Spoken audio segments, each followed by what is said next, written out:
നമ്മൾ സാധാരണയായിട്ട് കുരുമുളക് കൃഷി ചെയ്യുമ്പോൾ ഒന്നുകിൽ തെങ്ങിൻ്റെ മുകളിലേക്കോ അല്ലെങ്കിൽ കവുങ്ങിൻ്റെ മുകളിലേക്കോ ഒക്കെ പടർത്തി വിട്ടാണ് ചെയ്യാറുള്ളത്. എന്നാൽ അതിൽ നിന്നും തികച്ചും വ്യത്യസ്തമായൊരു രീതിയിൽ ഒരു പരീക്ഷണാടിസ്ഥാനത്തിൽ എൻ്റെ അച്ഛൻ ചെയ്തത് നിങ്ങൾക്കൊന്ന് കാണിച്ചു തരാൻ കൂടി വേണ്ടിയിട്ടാണ് ഈ വീഡിയോ. ഈ ഒരു രീതിയിൽ കൃഷി ചെയ്യാനായിട്ട് നമ്മൾ PVC പൈപ്പാണ് ഉപയോഗിക്കുന്നത്. ഏകദേശം ഒരു 4 മീറ്റർ ഉയരത്തിലുള്ള ഒരു PVC പൈപ്പ് 2 അടി താഴ്ചയിലുള്ള ഒരു കുഴിയെടുത്ത് അതിൽ കുഴിച്ചിട്ടിട്ടാണ് നമ്മൾ ഈ മെത്തേഡ് ചെയ്യുന്നത്. നേരത്തെ ഗ്രോ ബാഗിൽ നട്ട് വേര് പിടിപ്പിച്ചെടുത്ത കുരുമുളക് തൈകളാണ് നമ്മളിവിടെ ഉപയോഗിക്കുന്നത്. ഇനി ഇത് ഉയർന്നു കഴിയുമ്പോൾ ഒരു 3-4 മീറ്റർ ഉയരത്തിലും കൂടിയുള്ള PVC പൈപ്പ് അതിൻ്റെ മുകളിൽ ജോയിൻ ചെയ്ത് വെക്കാനാണ് ഉദ്ദേശിക്കുന്നത്. ഈ PVC പൈപ്പിൻ്റെ മുകളിലൂടെ നമ്മളിങ്ങനെ ഷീറ്റ് കെട്ടി കൊടുത്തിട്ടുണ്ട്. കാരണം എന്താണെന്ന് വെച്ചാൽ നമ്മൾ ഈ PVC പൈപ്പ് മാത്രമാകുമ്പോൾ അതിൻ്റെ മിനുസമുള്ള പ്രതലത്തിൽ കൂടിയിട്ട് ഈ കുരുമുളകിനെ പറ്റിപ്പിടിച്ച് വളരാനുള്ളൊരു ബുദ്ധിമുട്ടുണ്ടാവും.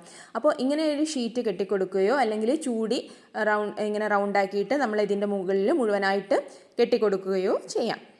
അപ്പോൾ കുരുമുളക് കൃഷി ചെയ്യാനായിട്ട് നമ്മുടെ തൊടിയിൽ വേണ്ടത്ര മരങ്ങളൊന്നും ഇല്ലാത്തവർക്ക് ഈ ഒരു മെത്തേഡ് ഉപയോഗിക്കാം. പിന്നെ ഈ ഒരു രീതി ചെയ്യുമ്പോഴുള്ള ഒരു അഡ്വാൻറ്റേജ് എന്താണെന്ന് വെച്ചാൽ നമ്മൾ ഈ കുരുമുളകിന് കൊടുക്കുന്ന വെള്ളം മുഴുവൻ ഇതിൻ്റെ വേര് തന്നെയാണ് വലിച്ചെടുക്കുന്നത്, മറ്റ് ചെടികളല്ല. കാരണം നമ്മളൊരു കവുങ്ങിൻ്റെ മുകളിലേക്ക് പടർത്തി കൊടുക്കുകയാണെങ്കിൽ ആ കവുങ്ങും കൂടി ആ വെള്ളം വലിച്ചെടുക്കുമല്ലോ നമ്മൾ കൊടുക്കുമ്പോൾ. അപ്പോൾ കൂടുതൽ വെള്ളം ഇതിന് കിട്ടാൻ വേണ്ടിയിട്ട് കഴിയും. പിന്നെ തണലുണ്ടാവില്ല, നല്ല വെയിൽ കിട്ടും. നല്ല വെയിലുണ്ടാകുന്നത് കൊണ്ട് തന്നെ നമ്മൾ രാവിലെയും വൈകുന്നേരവും, തുടക്കത്തിലൊക്കെ രാവിലെയും വൈകുന്നേരവും തന്നെ ഇതിന് നനച്ചു കൊടുക്കേണ്ടി വരും കേട്ടോ. ഞങ്ങളിവിടെ ഇപ്പോൾ 10 PVC പൈപ്പുകളാണ് കുഴിച്ചിട്ടിരിക്കുന്നത്.